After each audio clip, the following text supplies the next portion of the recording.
जब हम लोग मॉडर्न पीरियोडिक टेबल पढ़ेंगे, we should know the history of arrangement of elements also. मतलब आई थिंक तुम्हें टेंथ में साइंस वन का सेकेंड चैप्टर था, पीरियोडिक क्लासिफिकेशन ऑफ एलिमेंट्स, जिसमें 118 एलिमेंट्स को हम लोग अलग अलग ग्रुप्स में और लाइंस में अरेंज करके रख देते हैं। Total there are 18 groups and 7 periods. Horizontal lines are called as periods, horizontal, and the verticals are called as groups. बराबर। लेकिन हमें जो टेंथ में मॉडर्न पीरियोडिक टेबल हुआ है चैप्टर, उससे पहले में मेंडेलीव का भी एक टेबल था उसी चैप्टर में, बराबर। बट मेंडेलीव और उसके बाद डायरेक्टली मॉडर्न पीरियोडिक टेबल आया, ऐसे भी नहीं है। उसके बीच में बहुत सारे अटेम्प्ट्स होकर गए हैं, जैसे कि डोबेरेनर ट्रायड। टेंथ में था या नहीं मालूम नहीं था। डोबेरेनर ट्रायड के बाद न्यूलैंड्स का ऑक्टेव भी था। First and eighth element will have same chemical properties like the eighth node in music.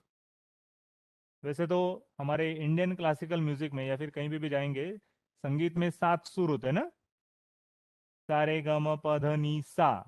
That सा, the eighth one resembles the first one in same way.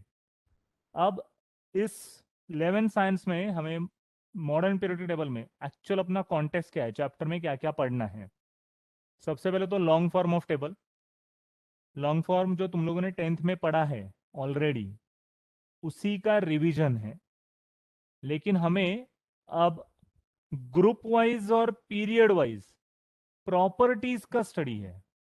मतलब इलेक्ट्रोनिगेटिविटी कभी सुना है? नहीं सुना है? Yes, sir. Yes, sir. Electronegativity ये elements की ऐसी प्रॉपर्टी है जिसमें atoms shared pair of electron को अपनी तरफ खींच लेते हैं। अब वो कैसे होता है, न्यूक्लियर चार्ज ये प्रॉपर्टी कैसे चेंज होती है, एटॉमिक रेडियस क्या होता है वो कैसे चेंज होता है, down the group along the period, ये सारा हम इस चैप्टर के सेकेंड हाफ में सीखना है। सो सबसे पहले तो हम लोग history of arrangement of element से स्टार्ट करेंगे, ठीक है। अब सबसे पहला जो क्रेडिट है वो दिया जाता है डोबेराइनर को। अब क्यों ऐसा? क्योंकि डोबेराइनर ने सबसे पहली बार ये ट्राई तो किया कि एलिमेंट्स की प्रॉपर्टीज को पढ़ने के लिए उनका ग्रुपिंग करना जरूरी है। हम लोग जब पीरियोडिक टेबल देखते हैं तो सबसे पहला ग्रुप कौन सा एलिमेंट का है? Group one is of which elements? Alkali metals. Group two alkaline Alkaline earth earth metals. metals. ग्रुप 17 is of halogens. Group 18 is of Noble noble metals. gases. How many blocks are there? 4. S block, P block, D block, F block. 4 blocks होते हैं। अब ये block helpful है या नहीं है? क्यों? क्यों हेल्पफुल है ब्लॉक? एस ब्लॉक किधर आता है मॉडर्न टेबल में? कौन सी तरफ आता है? लेफ्ट हैंड में। राइट साइड में पी ब्लॉक। एस और पी के बीच में डी ब्लॉक। एकदम बॉटम में एफ ब्लॉक।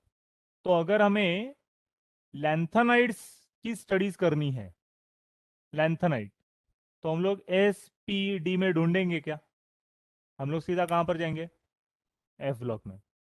अगर मुझे अल्कली मेटल्स पढ़ने हैं तो मैं एफ ब्लॉक ढूंढते रहूंगा क्या? सीधा कहां पर जाऊंगा? एस ब्लॉक में ग्रुप वन अल्कली मेटल, सब भी बोला था ना। अगर मुझे हैलोजेंस की स्टडीज करनी है तो P block, second last, group 17। अगर मुझे helium, neon, argon, krypton, xenon, radon इनकी पढ़ाई करनी है तो P block, last group, group 18। बराबर। तो जैसे जैसे हम लोग नाम लेते जा रहे हैं, हमें इतना तो अभी बेसिक में मालूम है कि कौन सा एलिमेंट कौन से ब्लॉक में आता है, और उस ब्लॉक के सारे एलिमेंट्स कुछ ना कुछ कॉमन प्रॉपर्टीज बताएंगे, बराबर। तो ये प्रॉपर्टीज को पढ़ना हमारे लिए इजी हो, इसलिए एलिमेंट्स का अरेंजमेंट किया गया है। तो सबसे पहला ऐसा अरेंजमेंट किसने किया था? डोबेराइनर।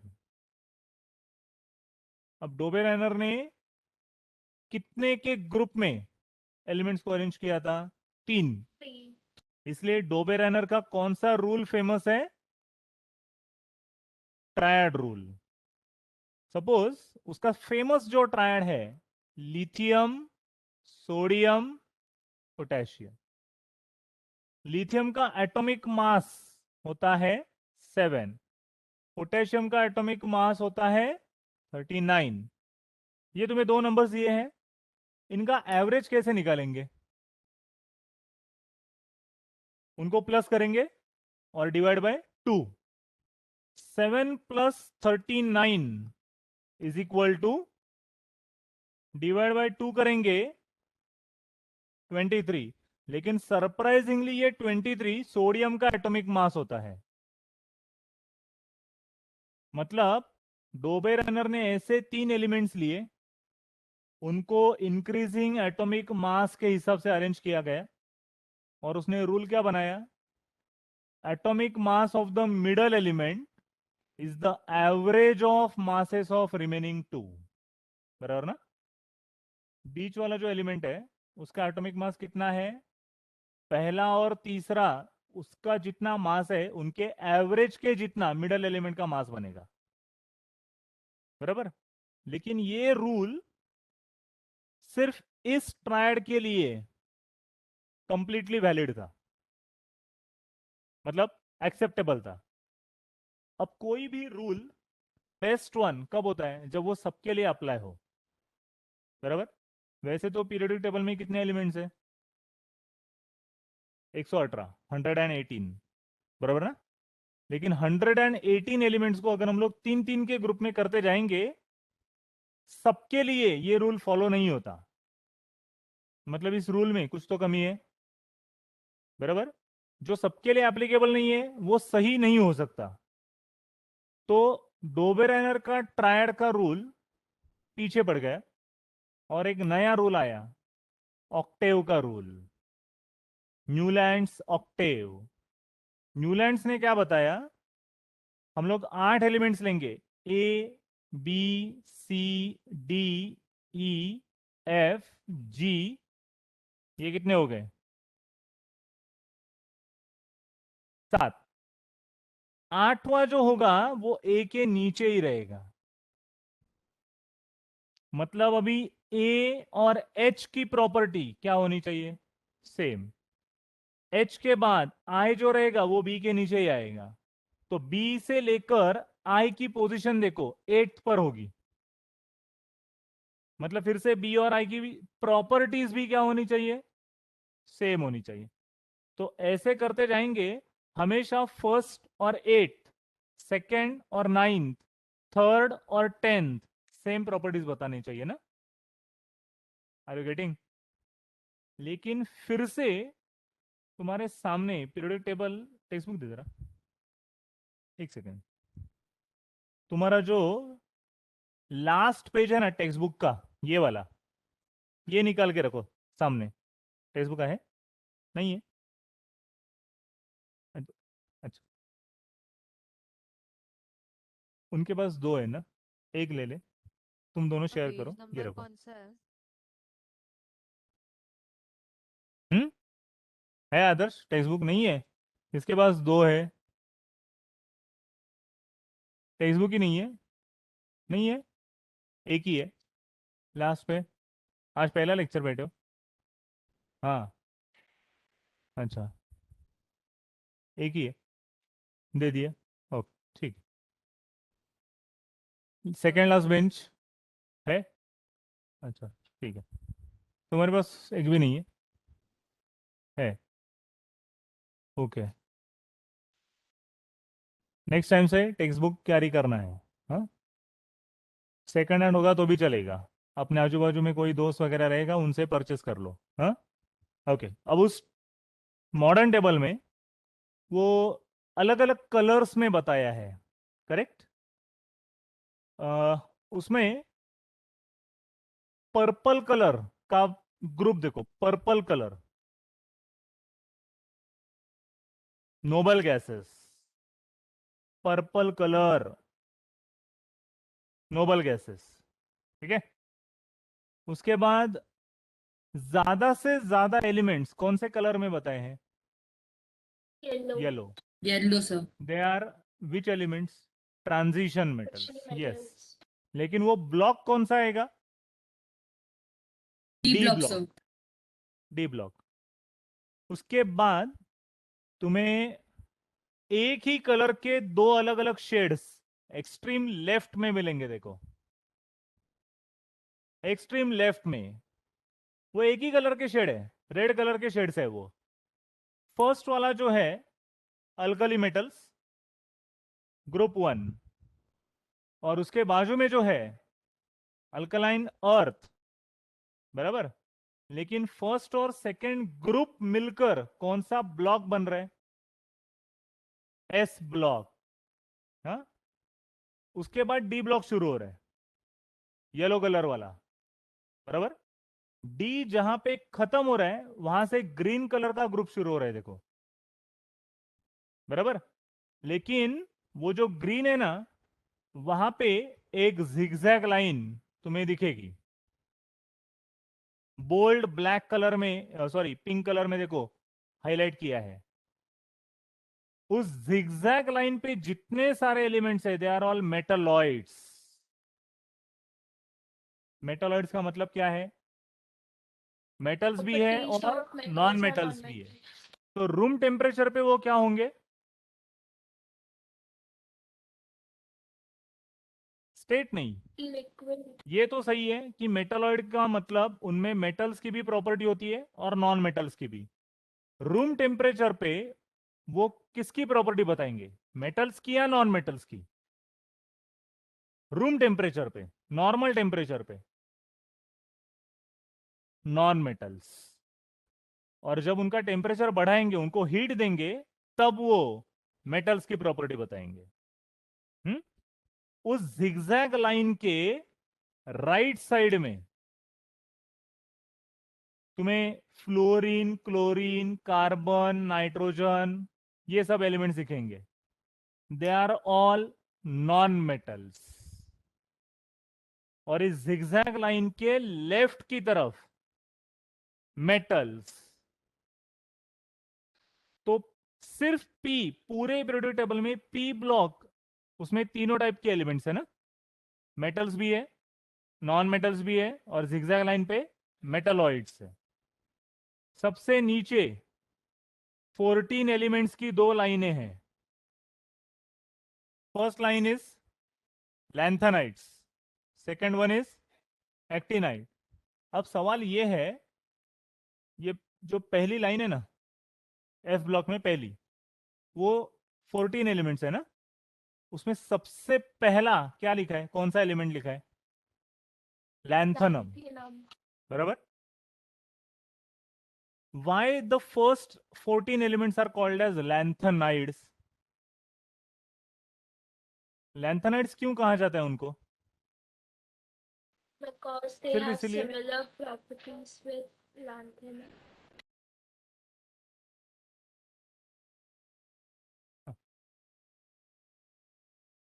Yes, correct. लैंथनम ये लैंथेनाइड का एलिमेंट नहीं है, ध्यान में रखो। और ये सब और आइडेंटिफिकेशन कैसे कर सकते हैं हम लोग?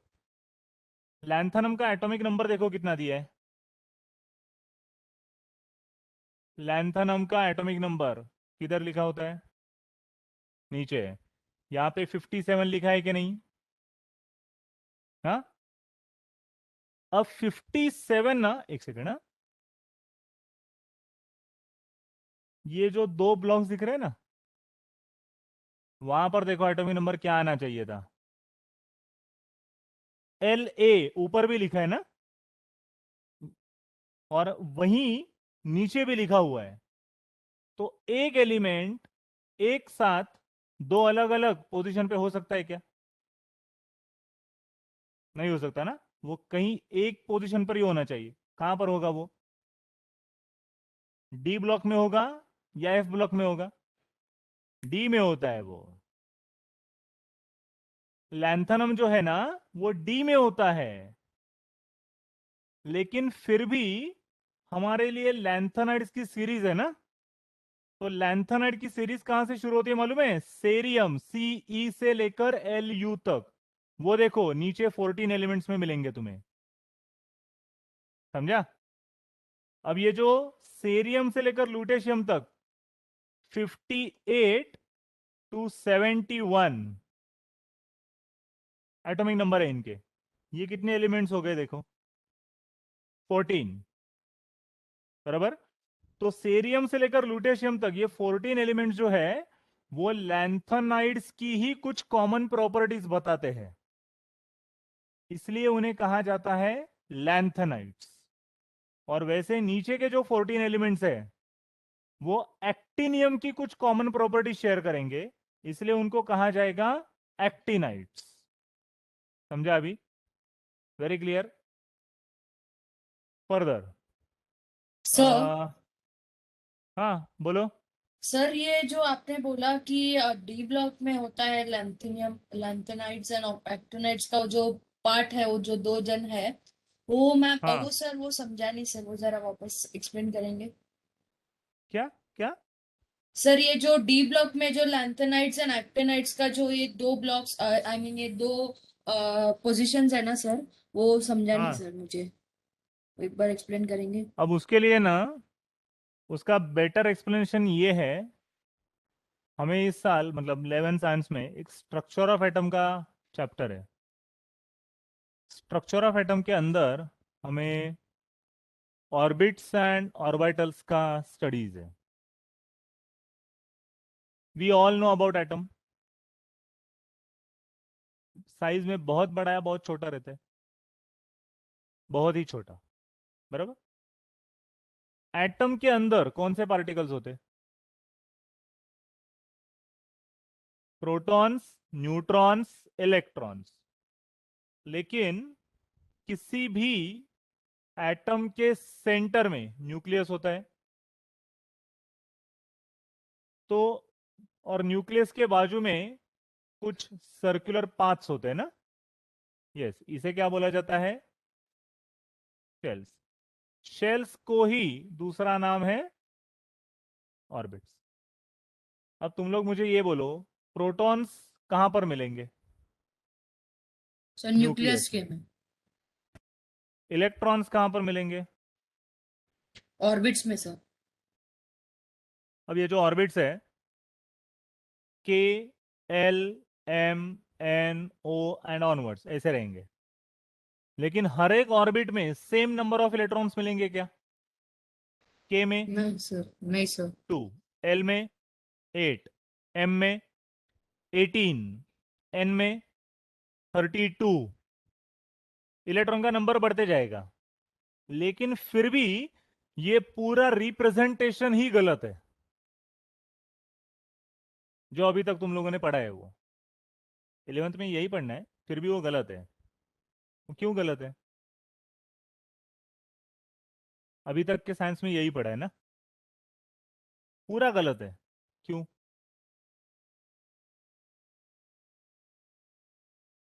यस, क्या हुआ? रिप्रेजेंट बरोबर नहीं किया मतलब? नहीं, रिप्रेजेंट बरोबर, सर्कल बरोबर नहीं है। हम लोग अच्छे से एकदम वो कंपास वगैरह लेकर भी सर्कल ड्रॉ करेंगे, फिर भी वो गलत ही है।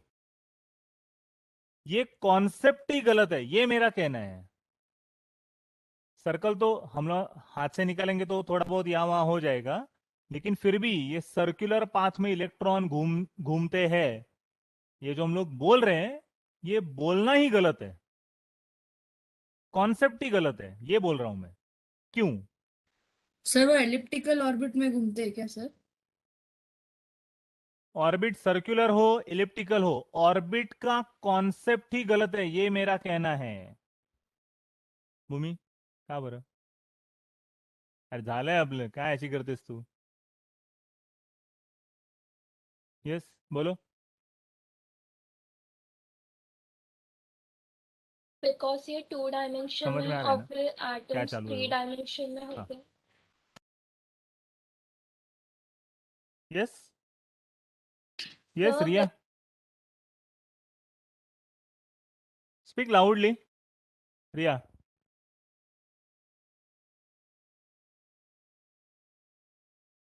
हाँ बोलो. एनीवन? अनुजा काय? सर शेफाली ना? हाँ बोलो. सर रिया ने ऐसे बोला कि ये सब जो हम ड्रॉ करते हैं वो 2 डायमेंशनल में है, लेकिन एक्चुअल में जो ऑर्बिट्स रहता है और जो उसका जो प्लेसिंग रहता है वो 3 डायमेंशनल में होता है. करेक्ट. हम लोगों ने ये जो डायग्राम ड्रॉ किया है, या फिर ऐसा ही कुछ डायग्राम तुम लोग जब पेपर पे ड्रॉ करोगे वो 2D में बनाओगे, बराबर ना? 2D का मतलब 2 डायमेंशन. कौन से डायमेंशन? तो बोल क्यों रहे हो? कौन से 2 डायमेंशन? नहीं मालूम? Length and breadth, simple geometry. हम हम जब पेपर पे ड्रॉ करेंगे तो ये जो एक पेपर है, पेपर पे मैं कुछ लिख रहा हूं, तो पेपर को लेंथ और ब्रेड्थ, यही 2 डायमेंशन है. सामने से देखेंगे ना, तो ये अगर पेपर है तो उसका थिकनेस भी है कि नहीं? है. लेकिन थिकनेस पे हम लोग कुछ ड्रॉ कर रहे हैं क्या? हम लोग सिर्फ लेंथ और ब्रेड्थ जो कवर कर रहे हैं उसी पे ड्रॉ कर रहे हैं ना. लेकिन जब हम लोग सब यहाँ पे भी बैठे हैं, यहाँ पर घूमेंगे फिरेंगे चलेंगे, हम सब कितने डायमेंशन में मूव हो रहे? 3 डायमेंशन. 3 कौन सा तीसरा है? हाइट. हाइट. बराबर. ये पेन जिस किसी मटेरियल से बना होगा, सपोज ये प्लास्टिक का बना हुआ है, तो प्लास्टिक में भी कार्बन होता है. अब इसमें कई सारे कार्बन के आइटम्स भी रहेंगे. मैंने पेन कितने डायमेंशन में पकड़ा है? 3 डायमेंशन. मैं खुद 3 डायमेंशन में खड़ा हूं, तो मेरे साथ पेन भी 3 डायमेंशन में. तो कार्बन के एटम्स जो इस पेन में है वो भी 3 डायमेंशन में प्रेजेंट है, बराबर ना? लेकिन हम लोगों ने इलेक्ट्रॉन या एटम को कितने डायमेंशन में रिप्रेजेंट किया है, जो गलत है ना. तो 3 डायमेंशन में ऑर्बिट्स का कॉन्सेप्ट चला जाता है और नया कॉन्सेप्ट आता है ऑर्बिटल या ऑर्बिटल का. 4 तरीके के ऑर्बिटल्स होते हैं inside the atom. Orbitals are SPDF orbitals होते हैं, और सरप्राइजिंगली इसी नाम के अपने ब्लॉक्स भी है पीरियोडिक टेबल में. मतलब ऑर्बिटल्स का और ब्लॉक्स का कुछ रिलेशन होना चाहिए, बराबर. तो लैंथेनॉइड्स जो है, मतलब एल ए का जो एलिमेंट 57 वाला, वो डी ब्लॉक में ही रहता है, क्योंकि उसमें लास्ट इलेक्ट्रॉन एफ ऑर्बिटल में एंटर नहीं होता. फॉर एग्जाम्पल, अब तुम्हें पहले तो एक कंफर्म बोल देता हूं, अब जो मैं लिखूंगा वो तुम्हें समझेगा नहीं, लेकिन हम लोग रिलेट करने की कोशिश करेंगे. जब स्ट्रक्चर ऑफ एटम का चैप्टर होगा तब ये समझ में आ जाएगा. सोडियम का इलेक्ट्रॉनिक कॉन्फ़िगरेशन हम लोगों ने 2,8,1 लिखा है 10th में. अब यही कॉन्फ़िगरेशन ऐसे भी लिखा जा सकता है. ये मैंने पहले ही बोला, ये क्या लिखूंगा समझ में नहीं आएगा, लेकिन ये जो ऊपर वाले नंबर दिख रहे हैं ना, इनकी एडिशन करके देखो कितनी हो रही है. 11. सोडियम में 11 इलेक्ट्रॉन्स है, बराबर. 11 electrons S orbital P orbital और एस ऑर्बिटल में डिस्ट्रीब्यूट हो चुके हैं. ये इसका मतलब है. लास्ट इलेक्ट्रॉन कौन से ऑर्बिटल में गया? एस। वो पेज निकालो, टेबल वाला। सोडियम की पोजीशन देखो कौन से ब्लॉक में है? एस ब्लॉक में है, बराबर। ये वाला जो नंबर है ये उसका पीरियड नंबर बताएगा। सोडियम थर्ड पीरियड से बिलोंग करेगा, देखो, बराबर। और ये वाला जो है उसका ग्रुप नंबर है, फर्स्ट ग्रुप में है वो, बराबर। मतलब कॉन्फ़िगरेशन जो तुम लोगों ने 10th में ऐसे लिखा था, 11th में हमें कुछ ऐसे लिखना है। जब स्ट्रक्चर ऑफ एटम का चैप्टर शुरू होगा तब ये समझेगा, फॉर अ टाइम बिंग। अब सवाल ये है कि लैंथेनॉइड, सॉरी, लैंथेनम में कितने इलेक्ट्रॉन्स आएंगे अभी? 57, उसका एटॉमिक नंबर है ना। तो 57 इलेक्ट्रॉन के लिए कुछ ऐसा ही कॉन्फ़िगरेशन आ जाएगा, बराबर। लेकिन उसमें लास्ट इलेक्ट्रॉन डी ऑर्बिटल में एंटर होता है। तो डी ऑर्बिटल में एंटर होना मतलब लैंथेनम कौन से ब्लॉक में जाना चाहिए? D block. लेकिन सेरियम से लेकर एफ ऑर्बिटल फिल होना शुरू हो जाएगा, इसलिए वो सेरियम से लेकर ल्यूटेशियम तक 14 एलिमेंट्स कहां पर जाएंगे? एफ ब्लॉक में। वेरी क्लियर अभी? कवन, is it clear? Yes sir, clear हो गया। और हाँ, चलो। अभी ट्रायड का रूल समझ में आया था? ट्रायड के रूल के हिसाब से कितने ग्रुप का, कितने एलिमेंट्स का ग्रुप करेंगे? 3। उन्हें कैसे अरेंज करेंगे? increasing order of atomic mass, and mass of the middle element should be average of the mass of the remaining two, first or third. Triad rule के बाद कौन सा रूल आया? Newlands octave rule. According to that octave rule, properties of first and 8 should be same. उसके बाद एक Lothar mayor series भी आई थी, 10th में नहीं था ये हमें। लॉदर मेयर सीरीज मतलब लॉदर मेयर नाम का जो बंदा था, साइंटिस्ट था, उसने उस वक्त जितने एलिमेंट्स एग्जिस्ट हुए थे, मतलब मिले थे हमें, उन सबकी प्रॉपर्टीज का एक ग्राफ बनाया था। जैसे कि उनका वॉल्यूम कितना होता है, उनकी रेडियस कितनी होती है, उनका एटॉमिक मास कितना है, इन सबको लेकर। लेकिन अनफॉर्चुनेटली हमारे पीरियोडिक टेबल के हिस्ट्री में लॉदर मेयर सीरीज का इतना इंपॉर्टेंस नहीं है। सबसे पहला टेक्निकली करेक्ट क्लासिफिकेशन जो हुआ था वो किया था दिमित्री मेंडेलेव ने। इसलिए आज भी कहा जाता है, मतलब Newton, the great Newton, legendary scientist है ना। बचपन से लेकर अभी तक अपनी साथ नहीं छोड़ी है उसने, है ना। न्यूटन हमेशा ऐसे कहता था, we are able to see or to peep in the beautiful world of elements just because we are standing on the shoulders of the Mendeleev. असल में जब तो हम लोग फिजिक्स की लैब में जाते हैं ना, तो वहां पे वो सब टेंशन या फिर लेंथ ब्रेड्थ वाले सारे एक्सपेरिमेंट्स रहते हैं। बायो की लैब में जाएंगे तो एनिमल्स को काटेंगे, देखेंगे, उनका पोस्टमार्टम करेंगे, ये सब होता है। केमिस्ट्री की लैब में जाएंगे तो अलग अलग केमिकल जब मिक्स करते हैं ना, तो ब्यूटीफुल कलर चेंज दिखता है।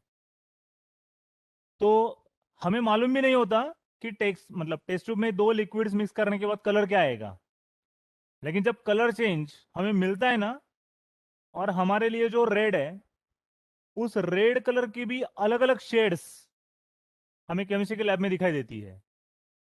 सिर्फ ब्लू हमारे लिए सिर्फ ब्लू है, लेकिन ब्लू में भी light blue, Indigo, dark blue, navy blue, royal blue, अलग अलग शेड्स के जो कलर्स होते हैं। इसलिए न्यूटन हमेशा कहता था कि ये जो एलिमेंट्स की दुनिया है, इट्स वेरी ब्यूटीफुली कलर्ड। लेकिन हम इस ब्यूटीफुल वर्ल्ड को क्यों देख पा रहे हैं? मेंडेलीव के कांधों पर हम लोग खड़े हैं। मेंडेलीव का कंधा मतलब क्या? उसका टेबल। मेंडेलीव ने पहली बार हमें अरेंजमेंट कैसे की जा सकती है ये बताया था, और इसलिए हमें एटलीस्ट वो प्रोजेक्शन तो मिला कि एलिमेंट्स की पढ़ाई करनी है तो उनको सबसे पहले ग्रुप करना पड़ेगा। भले उसका टेबल रॉन्ग था क्योंकि उसका क्राइटेरिया ही रॉन्ग था, लेकिन एटलीस्ट पहली बार किसी ने तो करेक्टली सोचा कि एलिमेंट्स को अरेंज करेंगे तो उनकी प्रॉपर्टीज को ढंग से पढ़ा जा सकता है, बराबर। इसलिए let's write down the very first. अब लिखेंगे, सबसे पहला टॉपिक लिखोगे approaches of classification of elements. Approaches of classification of elements. Approaches,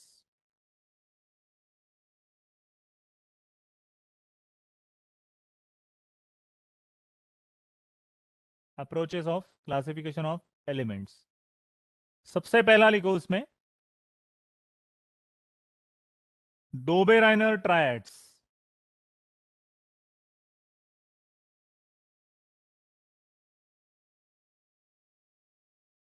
and right in that, अब एक्चुअल रूल का जो है वही शॉर्ट फॉर्म में लिख लेंगे। Mass of the middle element,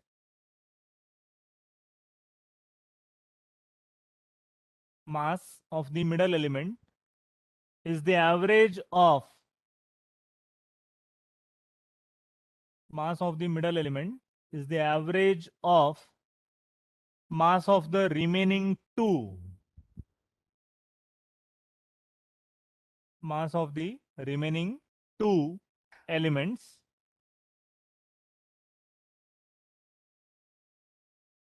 I repeat, mass of the middle element is the average of mass of the remaining two elements, provided they are arranged according to their increasing order of atomic mass.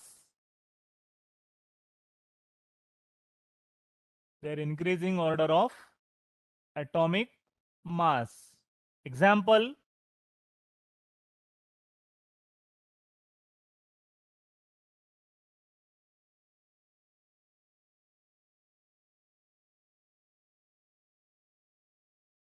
Sir arranged के बाद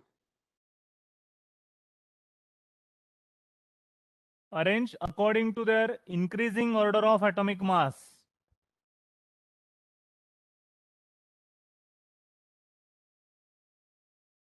Copy this down. Example, sodium, lithium, sodium, and potassium. Read on next. Second approach, which was Newland's octave rule.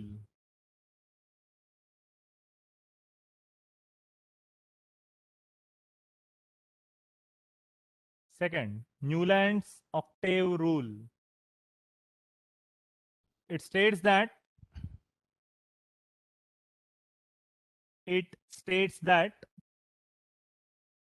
properties of first and eighth. It states that properties of first and eighth element will be same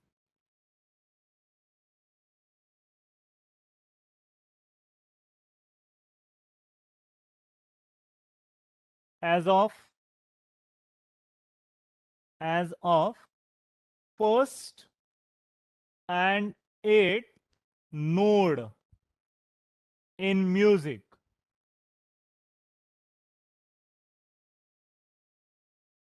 Sorry, not node, it's note. Not node, note in music.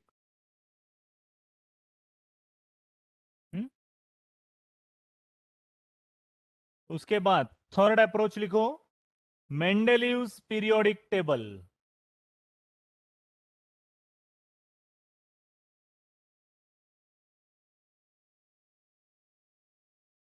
मेंडेलीव्स periodic table, उसमें सबसे पहला point, prepared by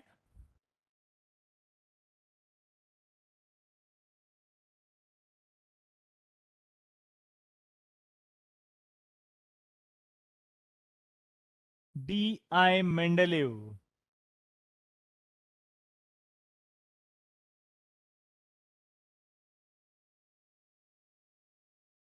D.I. stands for Dmitri Ivanovich Mendeleev, उसका पूरा नाम। Okay. In year 1829, prepared by D.I. Mendeleev in year 1829, 1829।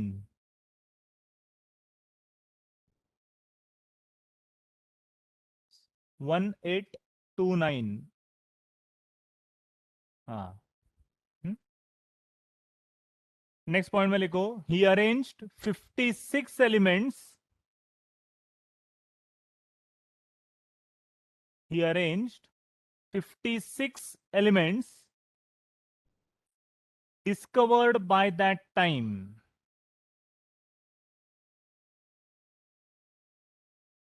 discovered by that time।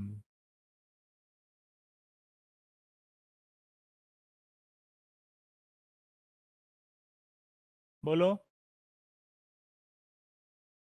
56।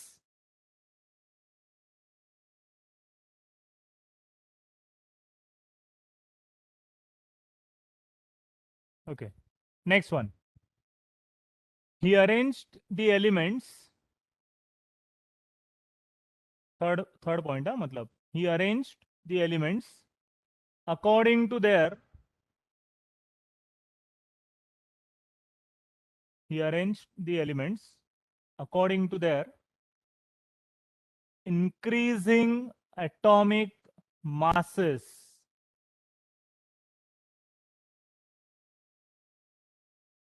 increasing atomic masses।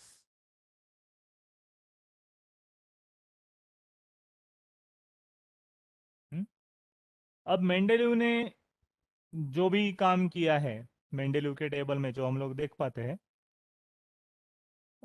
भले उसका approach गलत था या फिर उसमें कुछ लूप होल्स भी थे, मतलब ड्रॉबैक्स, जैसे कि तुम्हारे टेक्स्ट बुक में 6th ना,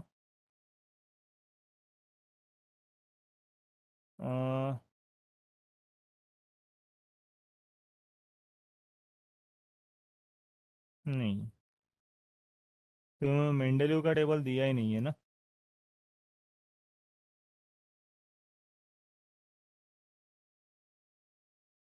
ओके, एक सेकंड, एक काम करते हैं, मतलब यहाँ पर देखते हैं मेंडेलीव का टेबल है या नहीं, लेकिन हाँ,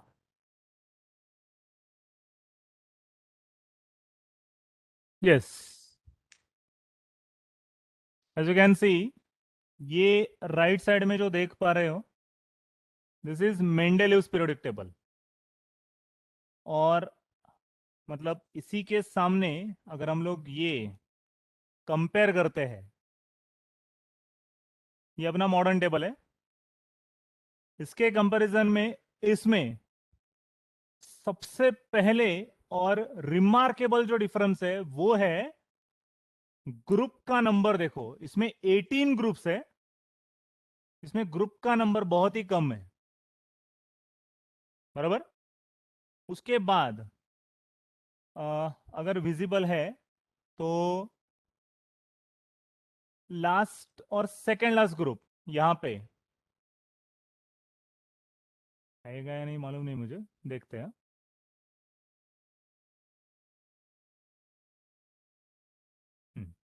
ये वाला क्या हुआ, अब यहां पे सेवेंथ ग्रुप, ये सेकेंड लास्ट एलिमेंट्स कौन से होते हैं, सेकेंड लास्ट हैलोजेंस। अब हैलोजेंस में अगर देखेंगे तो first one is fluorine, correct है, क्लोरीन भी करेक्ट है, लेकिन क्लोरीन के बाद क्या है देखो, मैंगनीज आया है Mn। अपने मॉडर्न टेबल में देखो मैंगनीज किधर है, एटॉमिक नंबर 25 देखो, 25 मिला। कौन से ब्लॉक में है वो, मतलब वो ट्रांजिशन मेटल है, और मेंडेलीव ने उसे कहां पर रखा है, हैलोजन्स। लेकिन हैलोजन में सारे नॉन मेटल्स है ना, क्लोरीन, क्लोरीन, ब्रोमीन, आयोडीन, ये चारों के चारों कौन से हैं, नॉन मेटल्स। तो मेंडेलीव का सबसे बड़ा ड्रॉबैक क्या था, उसने मेटल्स और नॉन मेटल्स को मिक्स कर दिया। No perfect criteria was fix for them, correct. Further यहां पे ना, मतलब अभी इसमें तो नहीं है, स्कैंडियम, गैलियम एंड जर्मेनियम, ये तीन एलिमेंट्स बहुत स्पेशल है अपने मॉडर्न टेबल में। मालूम है क्यों? Yes sir. नो। स्कैंडियम की तरह देखो, डी ब्लॉक में सबसे पहला, गैलियम पी ब्लॉक में देखो, पी ब्लॉक मिला। मेटलॉइड्स में जर्मेनियम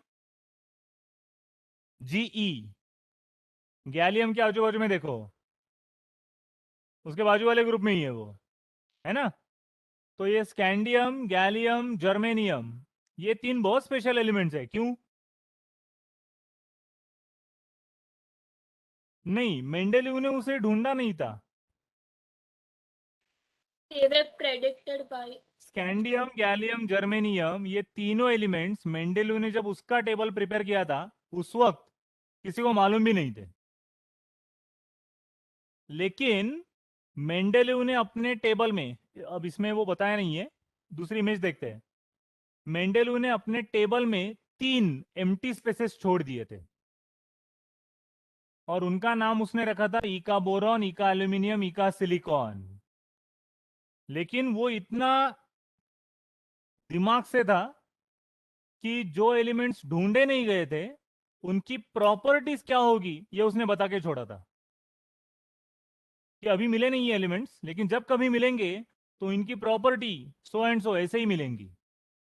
और जब कुछ सालों के बाद ये तीन एलिमेंट्स जब ढूंढे गए थे, their properties were surprisingly found exactly as predicted by Mendeleev। तो उनको सीक्वेंशियली नाम दिए गए स्कैंडियम, गैलियम एंड जर्मेनियम। समझा? फर्दर अगर ये पूरा टेबल देखेंगे, इसमें और एक रिमार्केबल डिफरेंस ये है, इसमें कहीं पे भी नोबल गैस का ग्रुप नहीं है, बराबर ना। Noble gases are also called as inert gases, बराबर। इनर्ट गैस का पोजीशन कहां पर होता है, लास्ट में। लेकिन यहां पे लास्ट में क्या है देखो, ट्रांजिशन सीरीज। और ट्रांजिशन मेटल्स अपने मॉडर्न टेबल में किधर है, डी ब्लॉक, एग्जैक्टली मिडल में है, बराबर ना। इवन अपना modern table left to right जाओ, left to right, extreme left में कौन सा एलिमेंट्स है, मेटल्स। उसके बाद अल्कली अर्थ मेटल्स, फिर डी ब्लॉक शुरू हो रहा है, they are all transition metals. उसके बाद पी ब्लॉक जा रहा है, बेसिक मेटल्स। उसके बाद मेटलॉइड की सीरीज है, और सबसे एंड में है नॉन मेटल्स। तो जब हम लोग लेफ्ट टू राइट जाएंगे, एलिमेंट का नेचर कहां से कहां पे चेंज हो रहा है, मेटल्स टू नॉन मेटल्स। यहां पर देखो, पहले मेटल्स है, नॉन मेटल्स आ गए, फिर से मेटल आ गए।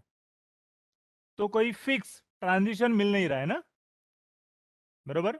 लेकिन इतने सारे लूप होल्स या ड्रॉबैक्स होने के बावजूद भी मेंडेलीव को आज भी इस टेबल का क्रेडिट दिया जाता है। क्यों? नहीं, क्यों? क्योंकि मेंडेलीव ने सबसे पहली बार टेक्निकली करेक्ट, मतलब अगर हमें किसी भी ऑब्जेक्ट को 100 ऑब्जेक्ट्स दिए हैं, उन सब का स्टडी करना है, हम लोग एक एक उठाते रहेंगे तो कितना टाइम लगेगा ना। सबसे पहले हम लोग क्या करेंगे, ग्रुपिंग करेंगे। तो एलिमेंट का सबसे पहला ग्रुपिंग किसने किया? मेंडेलेव ने। ये उसका क्रेडिट है। समझा? Very clear. चलो उसके बाद लिखो। अरे कितने बजे तक है? एक ही घंटे का है आज?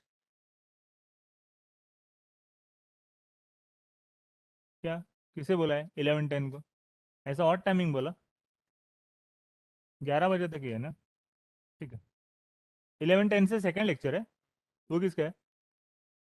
अच्छा गीता मैम का है। ओके ठीक है। आ, चलो एक फाइनल लाइन लिखते हैं। टॉपिक लिखो modern periodic table.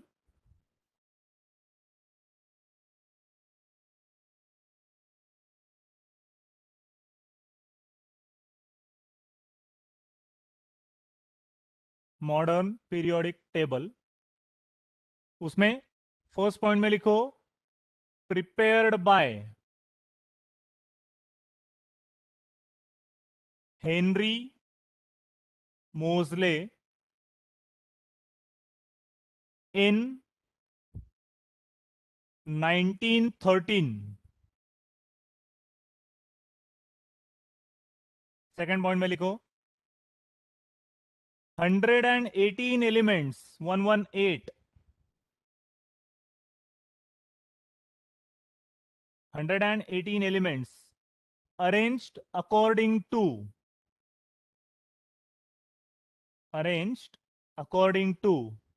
increasing order of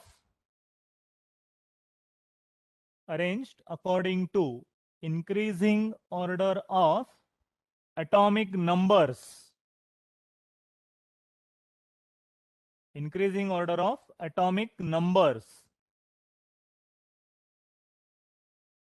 उसके बाद में लिखो स्टार मार्क करके लिखो modern periodic law.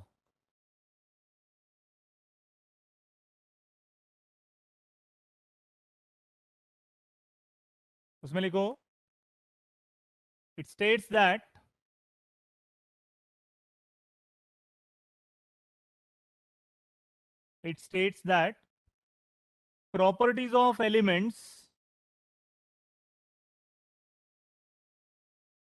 properties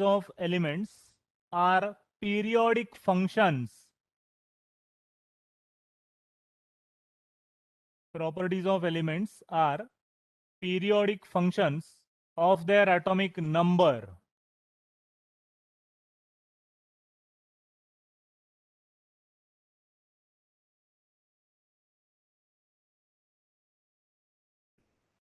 okay ठीक है।